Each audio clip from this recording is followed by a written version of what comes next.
As I imagine you can realize, this is not a topic that occurred to me many years ago.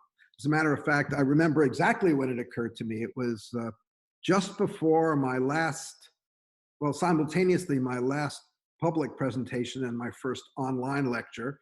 And this was at the Czech Center on March 13th. It was the spring was supposed to be a celebration of Janáček's Katja Kabanova that the Metropolitan Opera was going to do. And of course, as we know, there was no production of Katja, and the Met is not in business at the moment.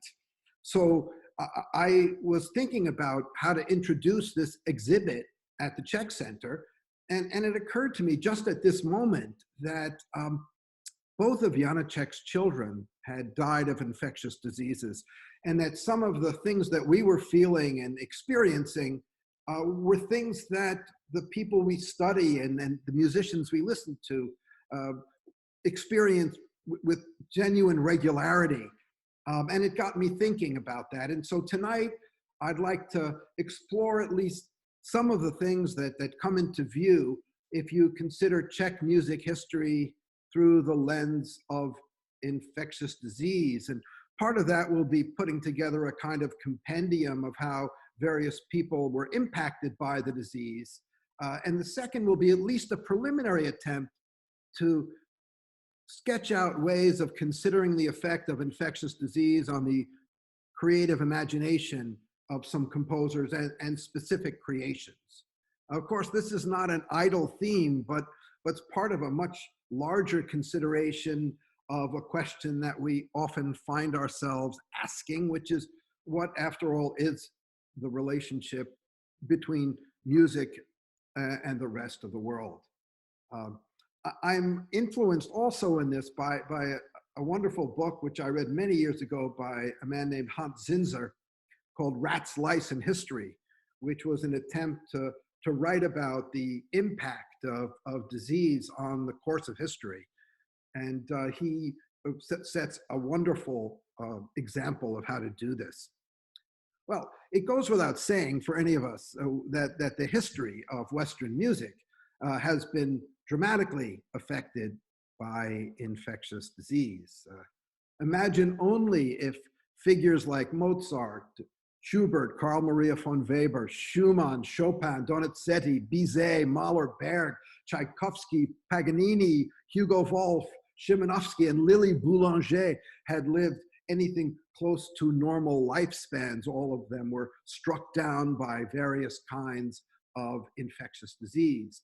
And this doesn't even consider the larger question of how the fear of disease and the concern about disease played on their compositional imaginations and those of their contemporaries.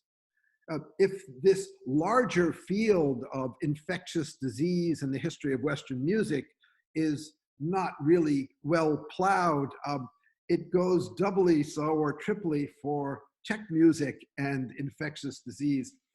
I couldn't help it, so I sort of Googled Czech music and infectious disease, and immediately in Wikipedia 4 names came up, which will tell you about the state of research. One was Ladislav Klima, 19th century novelist and philosopher, okay. The second was Leos Janáček, we'll talk about him later.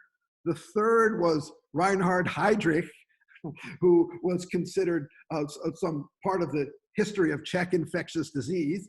And the last one, inexplicably, was Gavrilo Princip, the famous assassin of Sarajevo, who died in Terezin. So this was the sort of the state of the art of Czech history and infectious disease. So again, this is a kind of strange world, and I'll try to illuminate it in various ways as I go.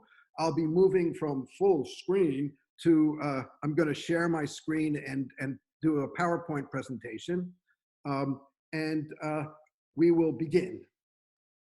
So I hope appropriately, I want to begin with just a quick shout out to some of the people who have helped me a great deal in putting this together. As you can imagine, trying to do research when you're sheltering in place is a challenge, and I don't think I could have put this together without all these people. David Beveridge, Carla Hartle, who's here, and I'll mention later on, Jiří Kopetsky, Lorraine Byrne-Bodley of Maynooth, Dr. Karen Roos, who's written on the history of neurological syphilis, and Dr. Karen Beckerman, Marek Milda, who's helped, Tara Borjeka, Jan Zahor, Teresa Novitska, Susan Lutak, who introduced me, Jeffrey Chu, Olga Mojishova from the Smetana Museum, and Hannah Craven. So again, thanks very much to them for all this.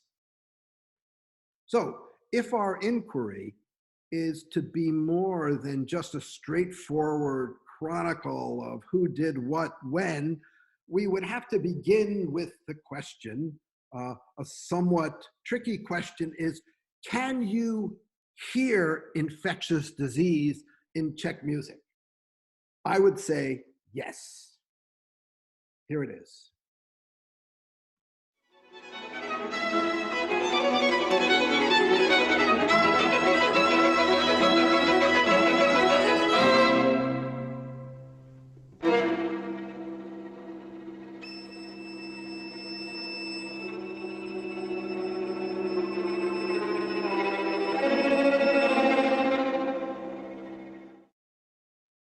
This is a famous, even notorious moment from Smetana's string quartet, his autobiographical string quartet, From My Life.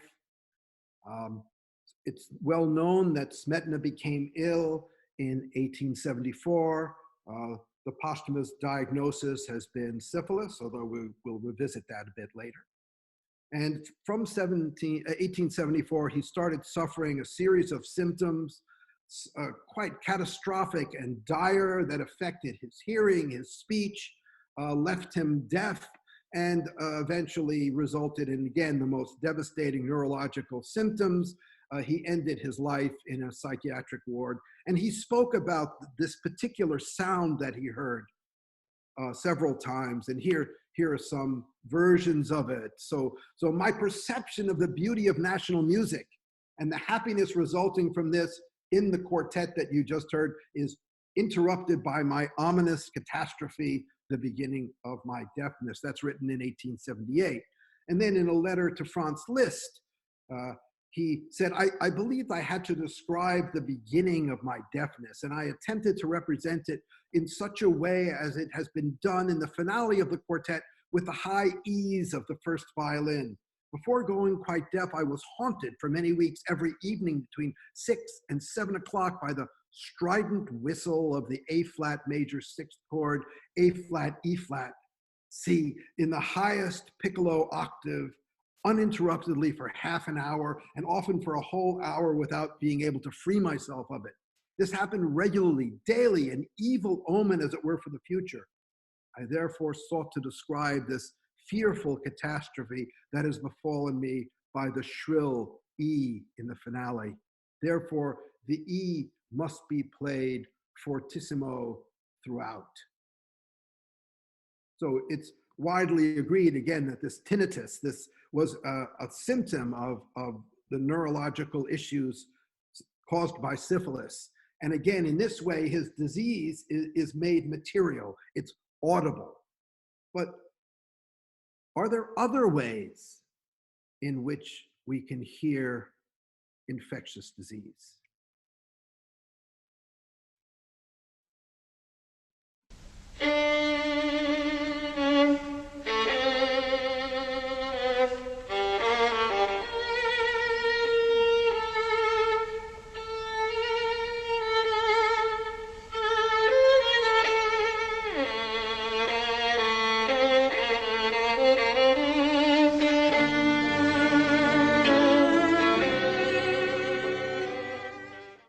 In 1855, Smetana's daughter, Bedřiška, died at the age of 4.5. In at least 4 letters and work lists over a period of 20 years, he makes it absolutely clear that the origin of the trio is as a memorial to his daughter. And I'll quote one of them: "The loss of my oldest daughter, who was an unusually talented child, was the stimulus for my chamber work, that is the trio in G minor. In other places, he makes his passions even more stark, referring to his unforgettable daughter who was torn away from him, and that her premature death from scarlet fever was unforgivable. So here, look at the details here. We have this sort of lament of a descending chromatic fourth from D to C sharp, C, B natural, B flat. This going back to the Renaissance. Some of you know the Svelling chromatic fantasy, all these many works where this descending chromatic fourth is a sign of lament. It's not true that no works start espressivo, but that's not an ordinary way. So from the very beginning, this has a passion to it. And also, it's a single line, as if it were a single person, Smetana, mourning for his daughter as a kind of recitative before the other instruments join in. And this is another way in which I think one can hear the sound of infectious disease in the sense of a piece that is mourning for someone who is lost because of this. And how critical it was for Smetana's imagination to wrestle with this. Another thing, and again, I don't think it's possible to prove what I'm about to suggest, but if we listen again to the opening of this,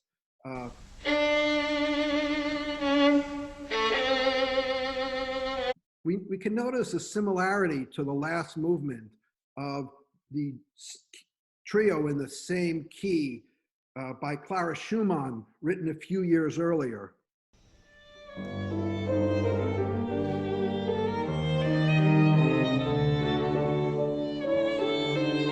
That same move down from D to C sharp to C natural to B flat and moving downward. And again, we don't know this for sure, but I'm pretty sure that his contact with the Schumanns meant that he would have heard this piece and known about it, probably seen a score, and that in some way, this was a further way of memorializing his daughter by imagining what she might have become. Because for him, Clara Schumann was an example of the kinds of things a woman could achieve in music, things he had wished for his daughter.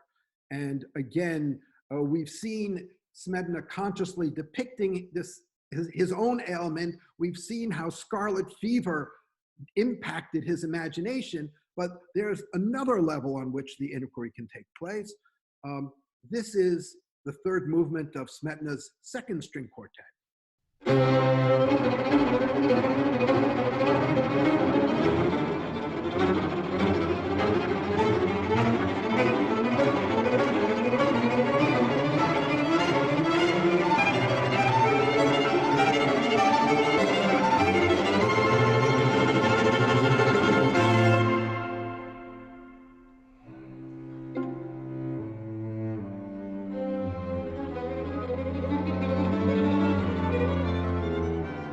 So this is the beginning, again, of a third movement of his second quartet. And he has said, after the catastrophe, this quartet represents the turbulence of music in a person who had lost his hearing. The critical reception of this quartet has been written about, has veered from those who think it was simply the incoherent product of a diseased mind, to others like Schoenberg, who thought it was one of the great revolutionary pieces of its time. And there are many ways to view it. We could think of it as Smetana consciously trying to paint a picture of his mental state, or we could think of it as deficit, that he had no choice. This is the best he could do in organizing it. Or we can always imagine that he was just writing music.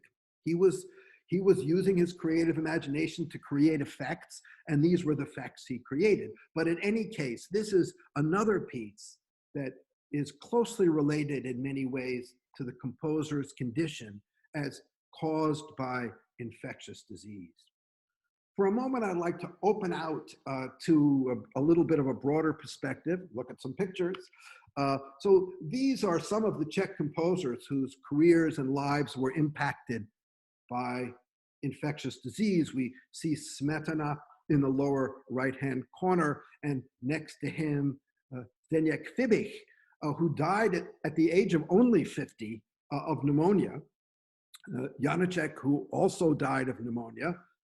On top, on the left, we see Erwin Schulhoff, who died of tuberculosis in the Würzburg concentration camp. Just as a little bit of an aside, since it's something I've been thinking about and working on, and a kind of shout out to my colleague, Anna Hajkova, who works on terrorism, but also issues of gender and sexuality and the Holocaust.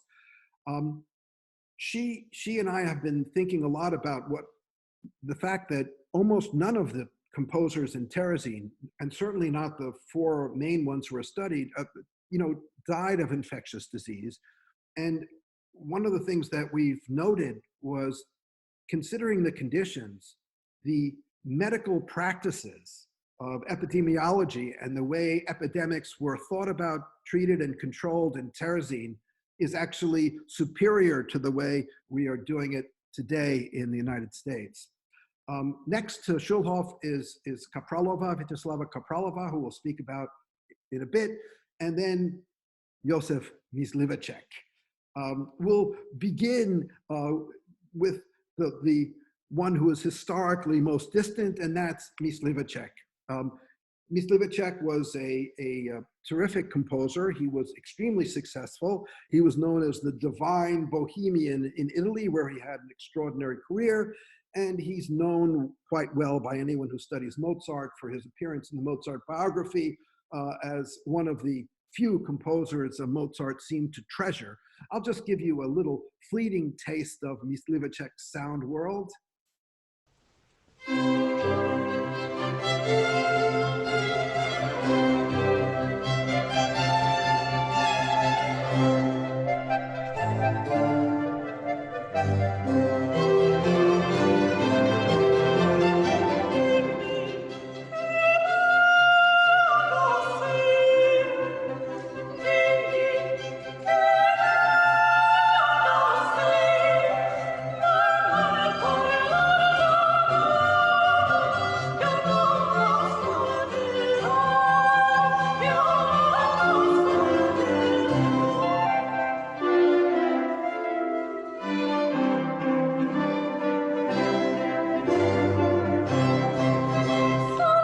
Okay, so that's Mysliveček's sound world. Mysliveček was somewhat of a source of some tension between Mozart and his father.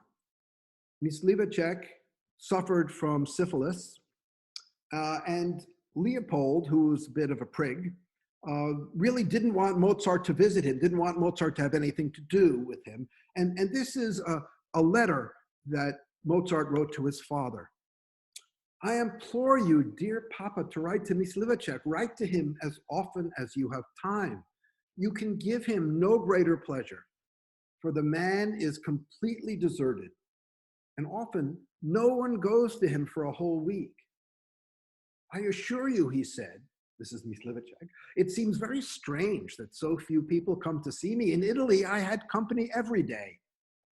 If it were not for his face, he would be the same old Mysliveček, full of fire, spirit, and life. A little thin, of course, but otherwise the same excellent, cheerful fellow. Even here, they all say that the Munich doctors and surgeons have done him in. He has a fearful cancer of the bone. The surgeon, Kako, that ass, burned away his nose. Imagine what agony he must have suffered. This is, again, October 11th, 1777. It's well known that one of the effects of syphilis is the formation of guma, or non-malignant tumors that destroy the bone, and in this case create a phenomenon known as a saddle nose, where the nose collapses. And it seems as if this particular surgeon somehow, in an attempt to cure saddle nose, burned away his nose, in a terrible way. And of course, Leopold knowing that it was syphilis, told Mozart, don't have anything to do with him. And I guess I'd like to highlight this. I can't make too much of it because I don't know all that much about Mozart's intentions. But one of the things that we see with this epidemic, we saw it in the AIDS epidemic, were certain people who are in their own small way heroic. Mozart is not going to leave his friend alone just because he's suffering from this dread disease, and his father, who he pays attention to from time to time, says don't visit him. And so I think of that as a kind of Mozart being heroic here in sticking by his friend and insisting that he should go visit him. So again, that's a heroic. And the other thing I'll say, and I'll show the next slide without comment and allow you to draw your own conclusions.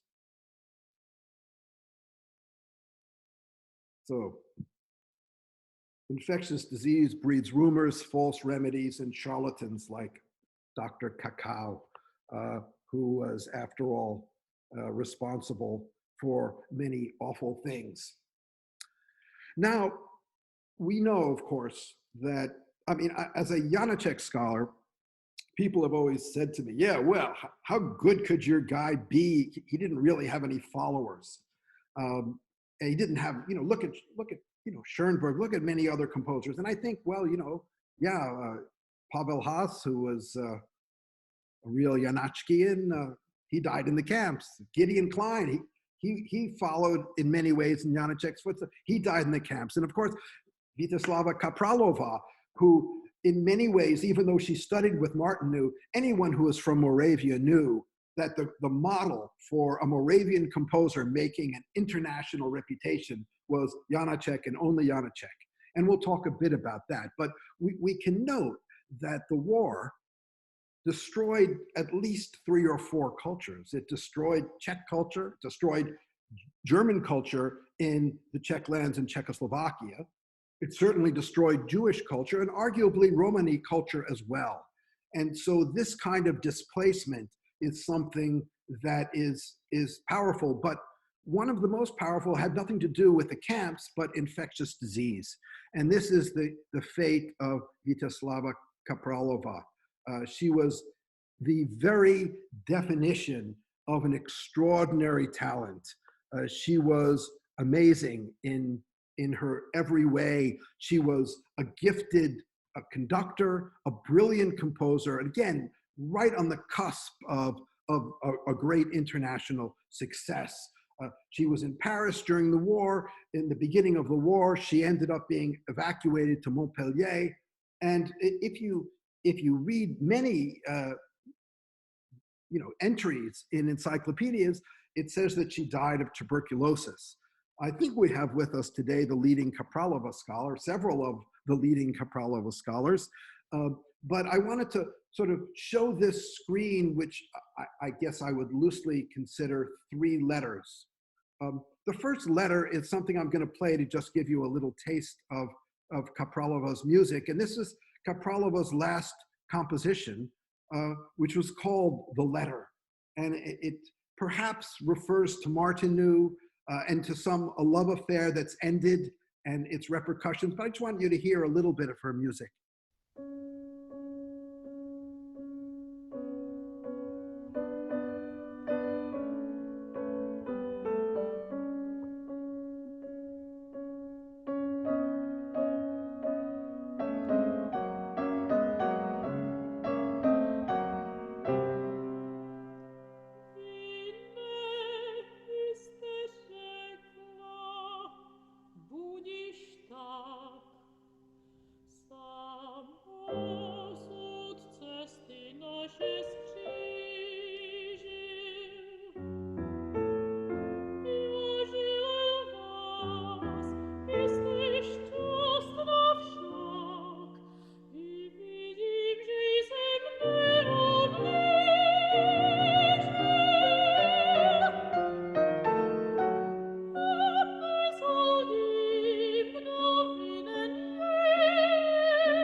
So this is a wonderful last song written not that long before her death. On the far left is a report that was made from France by Lucia Ternier with full discussion of her condition to the musicologist Lenka Wojtyszkova, and really detailing her condition. And then we have on the right, and thanks to Carla Hartl for sending me this, a reproduction of her final letter just before her death to her husband Jiří Mucha, the son of Alphonse Mucha. And she says here, oh, I have a high fever, the professor wants to operate. Then I think it's referring to a nun, says that churchly she-devil keeps telling him that I'm better. So they give me injections, I'm vomiting. Maybe they're going to operate on me today. If not, the professor said on Monday, I must speak with him and speak with them. And then she says abjectly, I tried to telegraph you, to send you a telegram, but it's forbidden. Please come. And then in the bottom left there, it says, I'm completely depleted. Come, signed Vitka. And this again is her last letter. There's another reason I wanted to think about Kaprálová, because again, when I spoke to Carla Hartl, I said, well, she died of tuberculosis, right? Not right. There is no evidence that she had tuberculosis. And this is something that comes up quite a bit, which is the question of diagnosis. It looks like she may well have had typhoid fever. But again, to find a diagnosis of things that happened in the past, well, let me just show you the next slide to give you an idea of what I'm talking about. So this is an article by Lucien Carhausen, sent to me by Lorraine Byrne-Bodley. Mozart's 140 causes of death and 27 mental disorders. So trying to create diagnoses of what happened medically in the past. Well, it's hard enough often when you have the patient in your own office under the best of conditions to look back and do this. And the other thing I'd like to mention in this regard is that for many years, it was assumed that Smetana had died of syphilis. And I still think it's the leading candidate. But in the last decades, a doctor came along, Jiří Ramba, and argued that the cause of Smetana's illness was lead, specifically from lead that became lodged in his skull as the result of a childhood accident, an explosion with gunpowder that entered his skull, deformed his skull, and that Smetana died not of syphilis, but osteomyelitis, which is also an infectious disease, but it's a different one, and of course, far less stigmatized. So I still think syphilis is probably the correct diagnosis. Many, many people have looked at it, but again, it's very difficult at the space of more than a century, sometimes two, to figure out exactly what happened when someone died, what were the causes. And again, I think as a historian, it's not only about infectious disease, something I don't know much about, but I certainly know something about writing history. And it's as easy to make a kind of historical misdiagnosis. And by that, I mean sort of getting your facts all wrong as it is to do it medically. And that any of us who write history have to be so careful that it's not a Procrustean bed of self-fulfilling prophecy, but rather that we keep testing, keep going back to best practices of trying to understand what happened. Now, certain diagnoses are not so problematic. It does seem that Janáček died of pneumonia, but we're not going to think about that, even though at 74 he was at the peak of his powers and in no way sickly. There is, of course, a mystery about exactly how he came to get sick, whether, as many have written, he was running after his girlfriend's son in a rainstorm, or there were other things involved, perhaps more titillating, but we simply don't know. But what we're going to look at now is something that is incontrovertible. It's well known, again, that both Janáček's children died of infectious disease, scarlet fever and typhoid. And his daughter Olga was dying of typhoid as he was working on and finishing Jenůfa. He dedicated the opera to his daughter's memory and said famously, "I would bind Jenůfa simply with the black ribbon of the long illness, the pain, and the sighing of my daughter Olga and my little boy Vladimir." And now I'm going to show a clip of a film. Most of you probably haven't seen it. As you probably know, I'm sure you do, Miloš Forman, Czech director, directed Amadeus. Around the same time, one of his compatriots, someone he had worked with and kind of grew up with as a filmmaker, Jaromír Jireš, created a Janáček biopic called The Lion with the White Mane. And I'm rather fond of this film. And I wanted to show you a scene that is documented in several sources. And this is a scene where Olga, his daughter, is dying and asks Janáček to play Jenůfa for him at the piano. And again, this was reported by both Janáček's wife and his housekeeper. And she said, "Daddy, play it for me. I'm not going to ever hear it in the theater." And they spoke about it as a heart-wrenching experience as he played the opera for her. In this film, you'll see that. And then what will happen is a kind of fanciful transposition as Olga turns into Jenůfa, and suddenly we're on stage at the opera. And it's the moment Kostelníčka has taken Jenůfa's baby, sort of illegitimate child, and killed it, both because she wants Jenůfa to have a chance at a real life, but also because of the stigma and shame which she faces. Kostelníčka is Jenůfa's stepmother. And so she has taken the baby out. She comes back without the baby in this scene, and you'll see it. And Jenůfa says, "Well, where's my baby? Is the baby with Števa?" That's the father, but not the husband.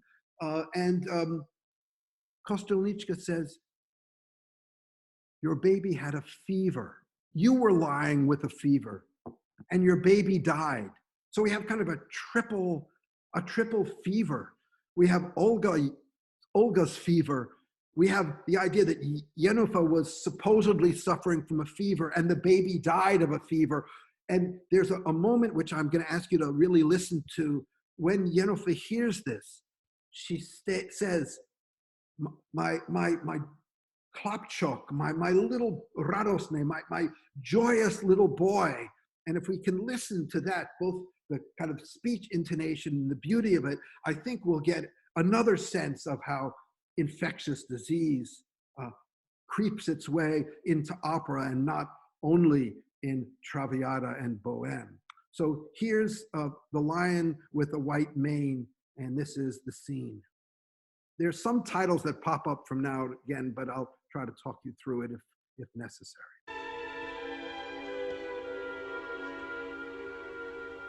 Kdo ví, jestli to není můj poslední? Maybe it'll be my last Christmas. Proč? Já vím, že umřu. I know I'm dying.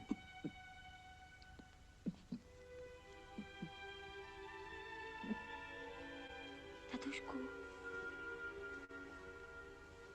zahraj mi tu pastorkyňu. Nechceš si počkat na premiéru? Don't you want to wait for the premiere? Já už ji v divadle neuslyším. So I won't hear it in the theater. Bude to můj nejhezčí dárek. It'll be my most beautiful gift.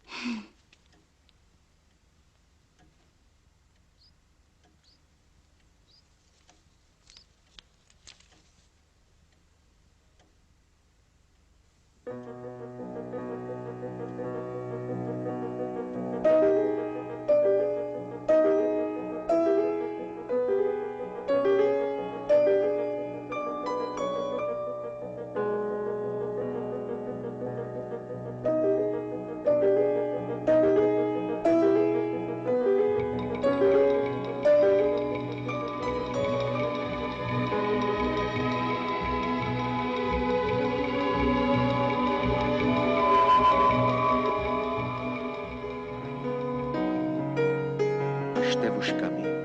A števuškami ochraňuj a neopušťaj mi ho. A neopušťaj mi ho. Matko milosrdenství. Kdo to je? Jenucho, ty jsi ještě vzhůru. Otevři okno. Nejsi to štávuško. Pomůžeš, otevři dveře. Proto se mi třesou. Sebou.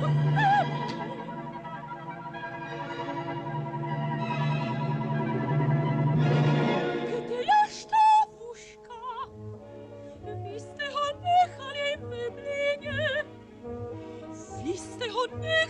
Ve mlýně. Snad k nám s ním dojde sám. Štěvan mami se dověďte, mamičko. Proto roztomené děcko. Děvčico, ty blouzníš, potěště pánvu. Ale ty ještě o tom neštěstě nevíš. 2 dny si spala v horečce.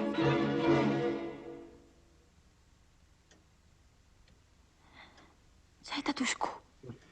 Je to smutné, Olško. Ale já to chci slyšet. She says, I want to hear it. Neboj se, Don't worry. já to vydržím. I'm going to hang in there. Ty jsi spala v horečce. A ten tvůj chlapček umře.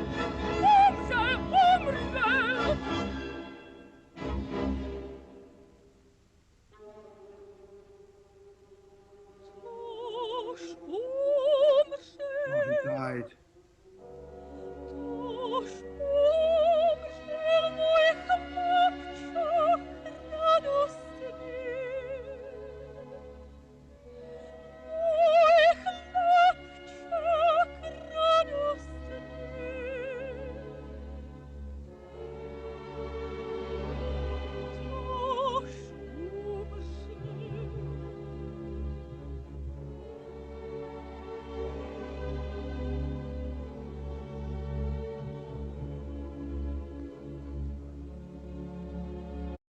That's this extraordinary moment where I think Janáček is creating a kind of requiem for both his children with that exquisite, heartbreaking setting of my radiant little boy.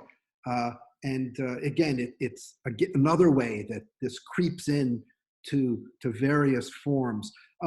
When I was talking to my colleague David Beveridge, who has been incredibly helpful in putting some of this material together for this talk, he said, well, at least you're not going to really get Dvořák on this. You know, I mean, it's true Dvořák was a bit afraid of going to England because there was a flu epidemic, and we know that Dvořák had certain anxieties, but you know, how do you fit Dvořák into this? And I promised him I would.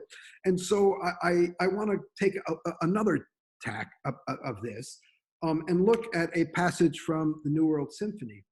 A lot of my work for some years was looking at connections between Dvořák's New World Symphony and the Song of Hiawatha.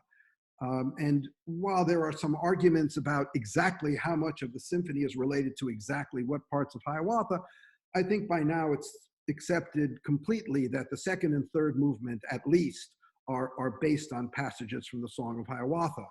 And that the second movement, the outer portion, the famous Going Home, is based on a chapter called The Wooing, where Hiawatha and Minnehaha meet. But the middle section, the dark middle section, is almost certainly based, of course, almost certainly could mean isn't. So just keep that in mind. Watch my magic tricks. But I believe, after all this time doing research, that this was, the middle section was based on the famine, which is where Minnehaha dies of a fever. And I think that in this very famous passage, we can actually hear her death, and followed by a kind of little Menno funeral march. So I'll point this out, but you'll be able to hear it.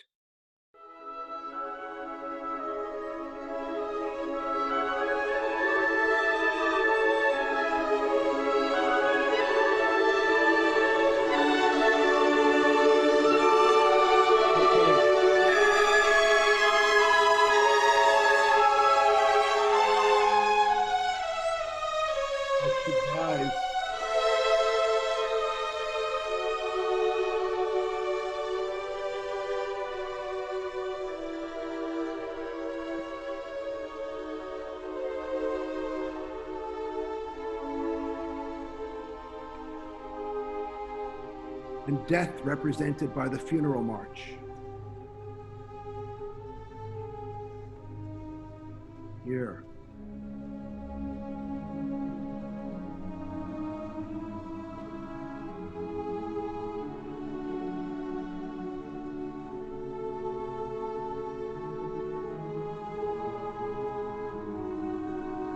Oh, here's Dvořák, almost certainly again depicting death from fever, something he'd witnessed, something he knew about, something he'd seen. And I want to get close to the close of this by looking at two quotes. This is Mozart. I have too much horror and disgust, too much dread and fear of diseases, and too much care for my health to fool around about with horrors. And of course, this deals with syphilis and other sexually transmitted diseases. This is to his father, but also this passage from D.H. Lawrence, who's convinced that the secret awareness of syphilis, and I think for that you can substitute many different kinds of diseases, which might not have quite the stigma of syphilis, but what he refers to as the utter secret terror and horror of it has an incalculable effect on the English consciousness and on American consciousness, even when the fear has never been formulated. He says, I'm convinced that some of Shakespeare's horror and despair in his tragedies arose from the shock of his consciousness of syphilis. I don't suggest for one moment that he contracted it. I've never had it myself, and yet I know and confess how profound is my fear of the disease.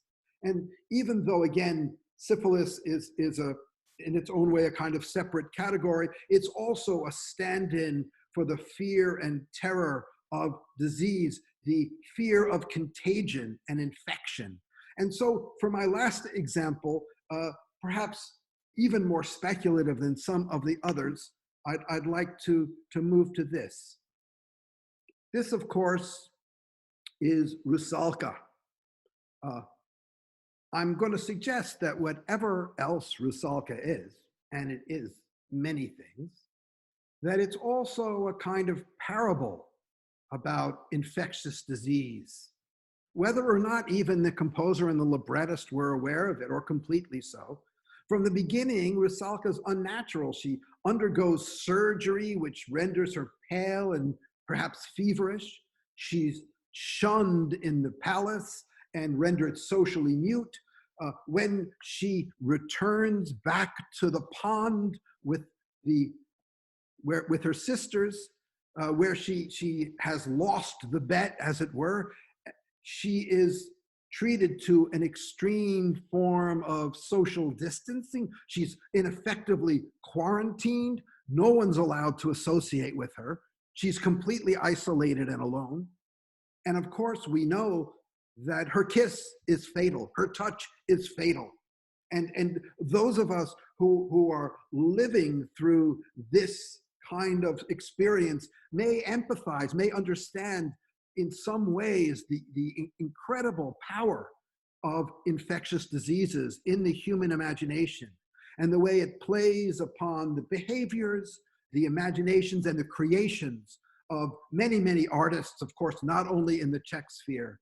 But I hope that this brief tour of the impact of infectious disease and Czech music history has hopefully suggested some of the ways people respond to the disease. Again, as the last slide before this showed, with fear and terror, some with willful ignorance, as we see, and others with conflict, but also many people with heroism, love, and inspiration. Thank you very much. Thank you for your kind attention. The floor, as it were, the virtual floor is now open for questions. Please send your questions if you can through the chat feature, and I'll try to get to as many as I can, and I will stop sharing my screen. Okay. Please type a nice question.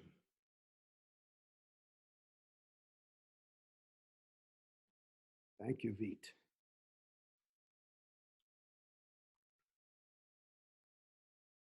Oh, this is Jaromir Jires, Jires, Jires. And the name of the film is called The Lion with the White Mane, Lev s Bilo Živo. It's a great film. I mean, a lot of people didn't like it because, you know, if you're a specialist, again, in a particular composer and somebody makes a film about it, you know, the whole thing with scholars that are so fussy. But, you know, if you're making a film about a composer, you know, the half of the scholars at least who work on that figure are going to hate it. Famously, again, a friend of mine, Nick McGeegan, said he couldn't stand Amadeus because there was a scene that was supposed to take place in 1790 and he noticed the 1794 portrait of Haydn on the wall. So you never know. But I love this.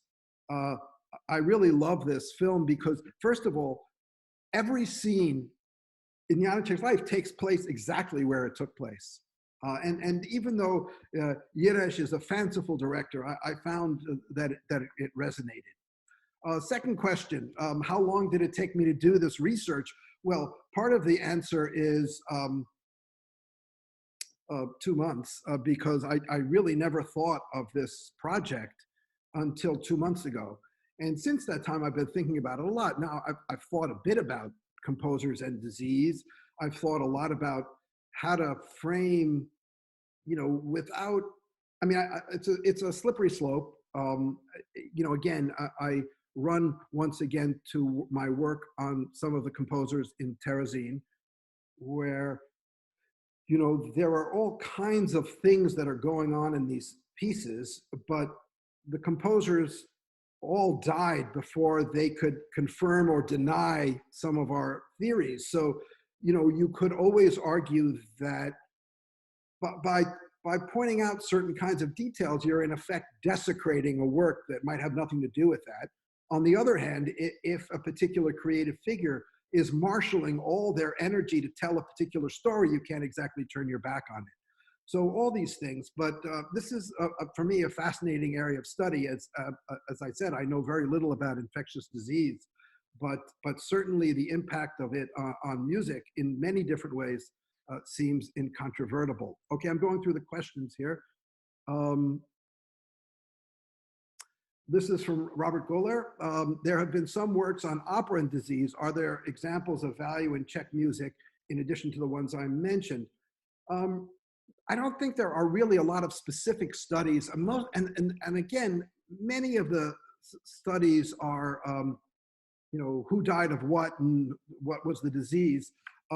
There is a wonderful article that I found, which I'm sort of, you know, when you're in a field, you sort of feel like you should know stuff. And if you don't, you're a bit ashamed, by Peter Pešek and his son, Alexei, about the high E in Smetana's string quartet, which I just found about 2 days ago, which I think is really an extraordinary article. Some of us have written a little bit about Martinu, and so Martinu's mysterious accident, but that's less in the area of infectious disease. And again, obviously there's a kind of overlap between the kinds of things that kill composers, and some of it melds with this whole idea that Edward Said and many others have written about of the late style. But you know, that's another kind of story.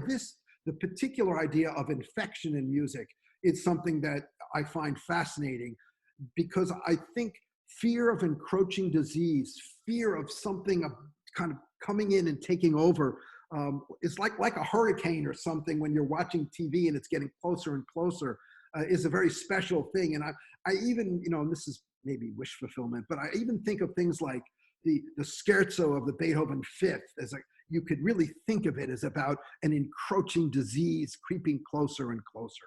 So thank you for that question. Yes, Eric Entwistle asks, could I comment on the Greek Passion and Martinu's attitude of sympathy to the victims of cholera? That's actually something I hadn't considered at all, but yes, that's a wonderful example of a kind of a thoughtful idea about cholera and the way he, you know, writes these wonderful choruses to these pilgrims who are suffering from disease. So that's another kind of thing. The extraordinary way that before many of the drugs we take for granted, these infectious diseases loomed large in the imagination. Vít says not to bring Vítka down. She may have died for another reason, which caused blood poisoning, but maybe we can talk about it another time. I think the point is just how hard it turns out to be, unless you've got somebody gets hit by a car or there's an absolutely clear diagnosis. It's incredibly difficult. Not only as we found out, right? Many of the people, and I think deeply about them all the time, who have died of COVID, I mean, had other things, so which is it that killed them? I mean, but these are very powerful and fascinating questions for all of us. Let's see. I think we have time for just a couple of questions. Erica Honish, how early does this Czech ability to capture illness in music go, and does it continue today? That's a great question. You might know yourself about earlier examples. For example, I mean, you know, as some of you probably know, you know, I'm a kind of Michna Rovensky freak, and some of Rovensky's songs, one called "About the Passing of Time," and it's everybody in the world dies. Some earlier, some later, some in the summer, some in the winter. And time goes like a voice, čas jako hlas. So I think, you know, I mean, I haven't done all my due historical diligence, and I don't want to be sort of cherry picking and say, there's another little example. But I do think that in the works of Rovensky and others, you will find very strong, I mean, all these people were living among plague columns as well. So again, let's see, it's 4:58. I think we have to end at 5. Let's see. So can I address Janáček's overgrown path and his daughter's death? Yeah, well, you know, again, I think we are told, and I think we have every reason to believe it, that parts of that, like In Tears, and especially that wonderful and strange and haunting, the little owl continues screeching, as the owl as a symbol of death, related again to the contemplation of the death of his children. And again, what a profound role the death of children as even another category played in this whole matter. The last thing I can take is, and I'm trying to take these in order, is from Catherine Greer, Dr. Catherine Greer. Do you find there's something specifically Czech in nature of these expressions of illness and disease? Well, for that, we would probably need another few hours. I don't know whether I would say that. I do think, I mean, whether by Czech we mean, you know, Czechness, or whether by Czech we mean the kinds of relationships in a group of composers working in close proximity. So, for example, I don't think it's, you know, just chance that Smetana, the instigator of the school in many ways, writes an autobiographical string quartet, and then Janáček in his second string quartet has strong autobiographical elements. But I can't really say that the Czech soul itself has a unique way of contemplating this, and that would take a lot more thought than I have. My deepest apologies to everybody who's asked a question. I'm told I have to stop at 5. Thank you so much for your kind attention. I'm going to read all these questions, and I know many of the people, and if I don't know you, I'll find a way to respond to you anyway. So once again, thank you very much for your attention, and let's catch up again soon. And of course, to everyone, stay healthy. Bye-bye.